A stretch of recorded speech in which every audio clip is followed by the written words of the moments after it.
Aha turi mu gisagara ca Nairobi nk'uko mubibona, ibiro by'abarundi bashwiragiriye mu mahanga ni muri kino kigo aho bigomba gukorera. Mukurikirane ndahabereke.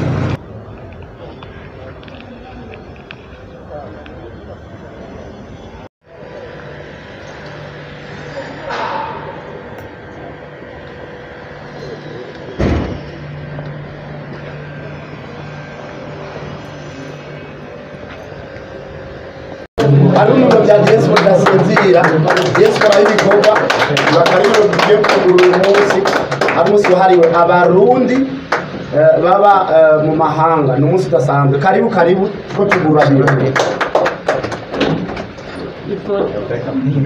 turabaha sangwa umunsi witiriwe Burundi Day ku bantu baba mu mahanga.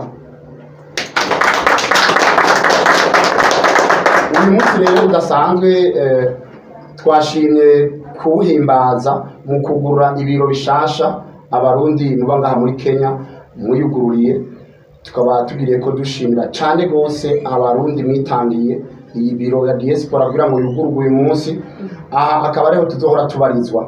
Ibi biro rero ni biro by'abarundi bose baba ngaha muri Kenya. Akabazo kose nzoba dufise canke ibikorwa byose tuba dukora murahabonye muzohereka n'abandi. Rero nagomba ngire ko ndababwira yuko ibikorwa nyamukuru, ibikorwa bidasanzwe bigiye kubandaniriza uyu munsi hari ahantu bitwa Laikiana Resort, aho dusanzwe dufise ibikorwa bidasanzwe. Amajambo menshi rero aja kuvugirwa hariya, hama n'ijambo nyamukuru ry'uyu munsi rikaja kuvugirwa hariya. Kubw'ivyo rero tugire diaspora idasinzira, diaspora y'ibikorwa, diaspora yunze ubumwe. Murakoze. Ibi biro vyacu vya diaspora bitumbereye ahantu muri iyi quartier yitwa Kilimani, ni kuri roundabout y'ibarabara rizwi cane ryitwa Kindaruma Road. Hama kakabarabara gaca kamanuka kwita naho kitwa Rose Avenue. Kubw'ivyo rero karibu umurundi wese abangaha muri Kenya, turabahaye ikaze. Ibi biro ni vy'iwanyu, aho tuzora dufashanya imirimo itandukanye, dufashanya ibikorwa bitandukanye. Murakoze. Nukuvuga iyi biro ya diaspora ngaha, nukuvuga tugize komite turi abantu batandatu twi. Nukuvuga buri munsi nta ibi biro bizokama vyuguruye guhera ku wa mbere gushika ku wa gatandatu. Umunsi w'Imana gusa rero tutazokora. Mugabo nta murundi azokwitura ibi biro abure umuntu numwe. Nukuvuga president atari ngaha, vice president azoba hari. Vice president atari, porte parole azoba hari. Porte parole atari, hazoba hari umuhanuzi, hazoba hari uwurongo y'abakenyezi. Kuvuga ibi biro bizokwama vyuguruye ku barundi bose guhera ku wa mbere gushika ku gatandatu. Isaha 2 z'igitondo gushika isaha 11 z'umugoroba. Murakoze. Kubitiranya diaspora hamwe n'ubuserukizi bw'u Burundi ibikorwa bitandukana gute? N'ivyahe mwe murekuriwe gukora n'ivyo abaserukira Burundi barekuriwe gukora? Mu bisanzwe iki kibazo ciza mu bajije. Mu bisanzwe dufise diaspora ni urunani canke umugwi canke ni association ihurikiyemo abarundi bose basanzwe baba mu ico gihugu. Mu Gifaransa bavyita organisation pays.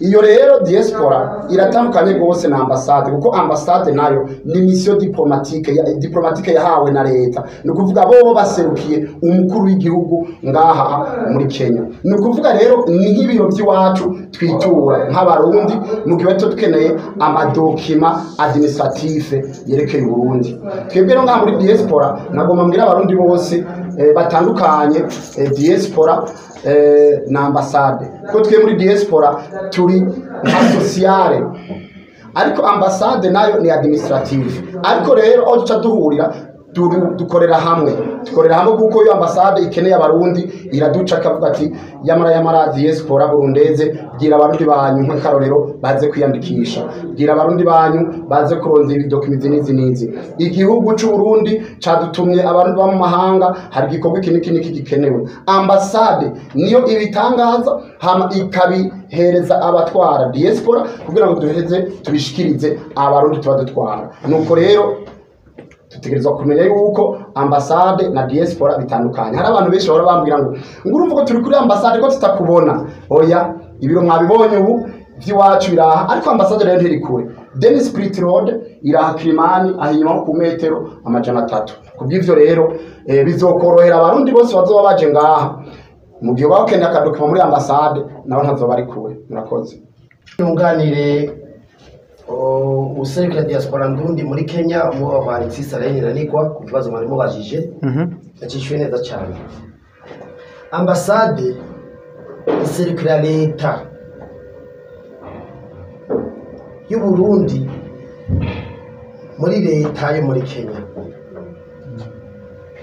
Hariho leta accredita mu Burundi, leta accreditere ni Kenya bayakiriye ambasade. Diaspora ndundi rero ikora kujya ku konsila kujya konsila ijejwe intérêt z'umunyagihugu, na diaspora ndundi ijejwe ibintu byose biraba ressortissant Burundi mu gihugu ca Kenya, aho turiko turakorera uyu munsi. Ni ukuvuga ibibazo byose bihanze abarundi, na cyane cyane imibano, na cyane cyane inkaratasi, na cyane cyane amaviza aba yaraheze kuri bamwe bamwe, biraba diaspora.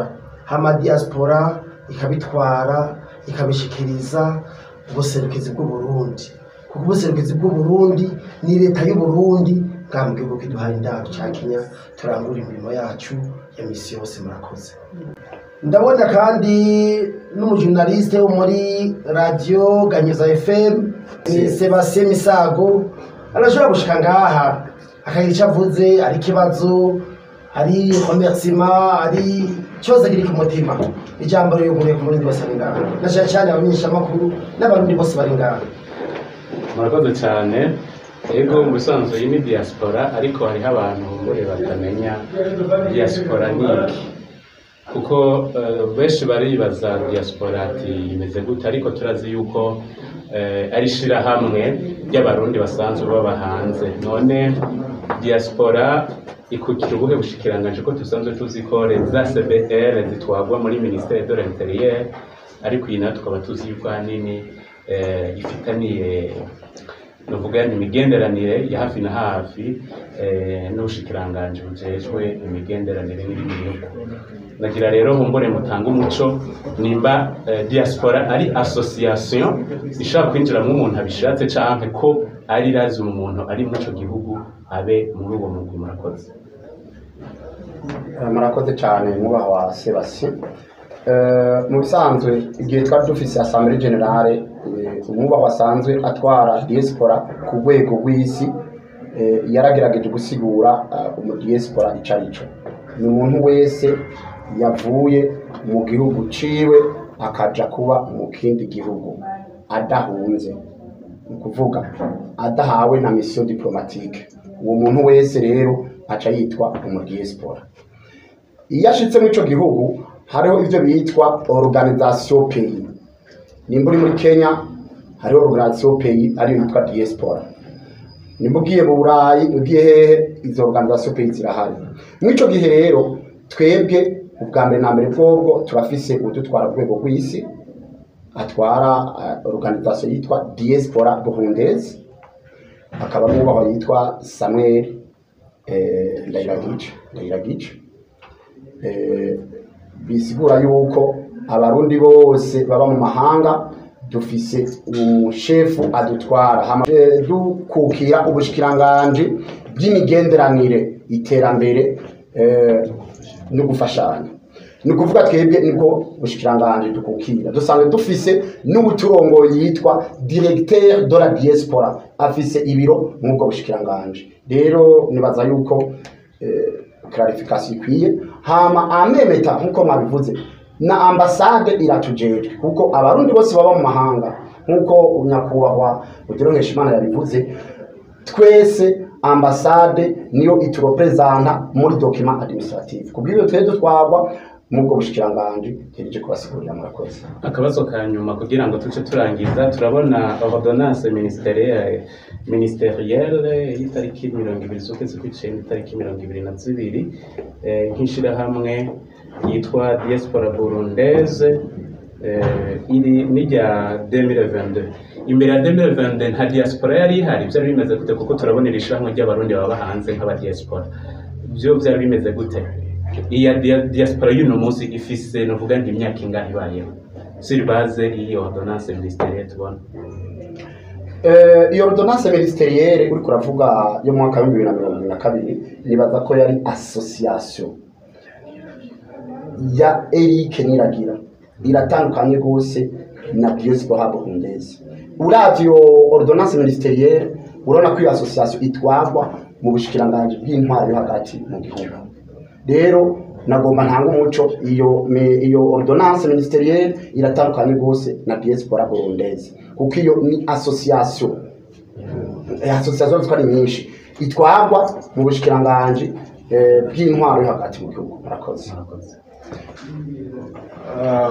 nk'uba Salahi bisanzwe urongoye diaspora Indundi ngaha muri Kenya nk'umujournaliste wa Gaheza FM bitwa Keri Umucukuzi tukaba dufise ikibazo cyangwa ko tuvuga gutya mbega ko tumaze iminsi tubona yuko hariho ibintu biraca ku mbuga ngurukana bumenyi cyane cyane ku barundi bari mu mahanga n'abari mu gihugu bavuga yuko hariho inyubakwa iriko irategurwa kugira ngo yitirirwe diaspora Indundi mbega kubw'iyo nyubakwa cyangwa se kwigomba kuvuga ko iyo nyubakwa hari cyo ubiziko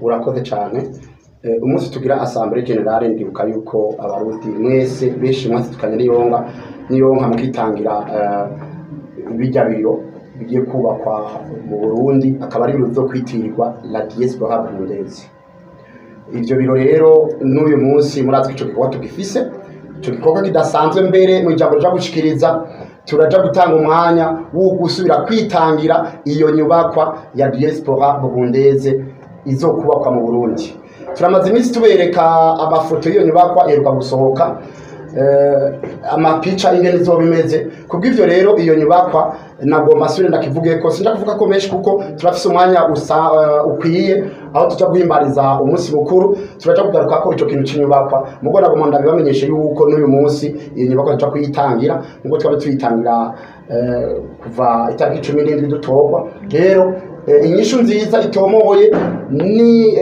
ni gituma iyo nyubakwa n'akamaro izomarira abarundi bose turaja kugishikiriza mu ijambo tuja gushikiriza ahaja kubera ibirori by'uyu munsi murakoze ikibazo cyangira kabiri nk'umujournaliste ndagenda kubaze mbega ko igihugu cyacu cy'u Burundi kiriko cyitegurira amatora kugira ngo umurundi wese ashira kizana kandi agatora indongozi ashobora kumva kishaka kumurongora mbega nka mwebwe musanzwe muserukira abene gihugu cyangwa se abarundi bazakora mu mahanga muri section Kenya mwebwe nk'indongozi muriko mukora kugira ngo ayo matora ateze kugenda neza mu gihugu cyacu cy'u Burundi no ngahanya dusanzwe duherereye abarundi bazabana muri section Kenya icyo kibazo Keri umbajije nibaza yuko ndaja kubwira ico mwifuza ko mugabo si jewe nari tucishura kubera iki kibazo cerekeye seni muri seni hano rero bikaba ari ambassade iri kirandika abarundi bose bazokwita mu matora jere nk'ubaserukira hano muri Kenya ico gusanda bahanura cyangwa ico mvuga ubuserukizi bwadutumye nuko abarundi mwese mwogenda kwiyandikisha nuko bakiko barandika naye amasati ko turavugana ambassade iruguruye kugira ngo yandike abarundi bose bifuza kuzo kwinjira mu matora rero mu bisanzwe ico kibazo mvuga ati amatora azogenda guce bizogenda gute nibaza yuko icyo kibazo cobazwa usanzwe bijeje kuko twiye muri diaspora ikibazo nk'icyo cy'amatora ingena azogera niyo bimeze n'ukuri nibaza ko tutagifitiye uburenganzira ariko duhamagara abarundi bose kuja kwiyandikisha gutora kuko nibwo burenganzira bwabo murakoze hama ibibazo byose mwariko murabaza bindi turabibariza hariya tuba turangije intambwe ya mbere tukaba twese tugiye guhurira hari urubanza rugiye kuba naho nibibazo n'ijambo cyabushikirizwa murakoze tugire diaspora dasinzira diaspora y'ibikorwa na diaspora y'ubumwe murakoze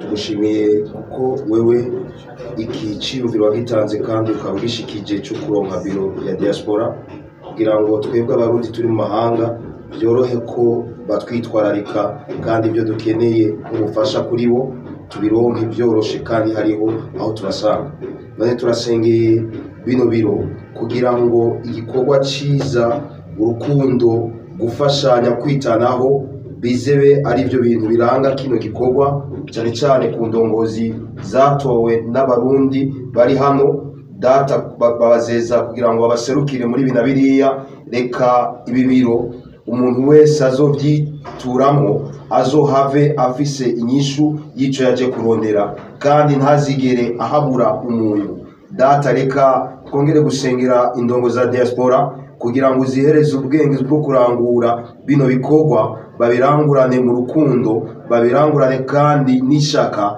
data ubazigame kandi umugisha wawe ukomeze kubabako ibikorwa bajejwe birushirizwe kumenyekana kugira ngo amadiaspora ari hano ku isi tube abambere bakora ibikorwa binyuranye n'ibyo abandi bari biteze kutubonako turagomba ngo udukuze udushoboze nidusengera gusibira ariko uko dukura uko dukomera n'ibindi biro aho indongozi zishobora kwisanga umwe wese afise aho yicaye uzobituronse ko ni nkuko wabituronkeje turasenze kuko uyu munsi mukuru wa diaspora urabana natwe mu bikorwa byose tugiye gukora kandi igihaza cyawe cyiza gikomeze kuba kuri twebwe ni mu izina rya Yesu Kristo amen, amen. Audio Jungle.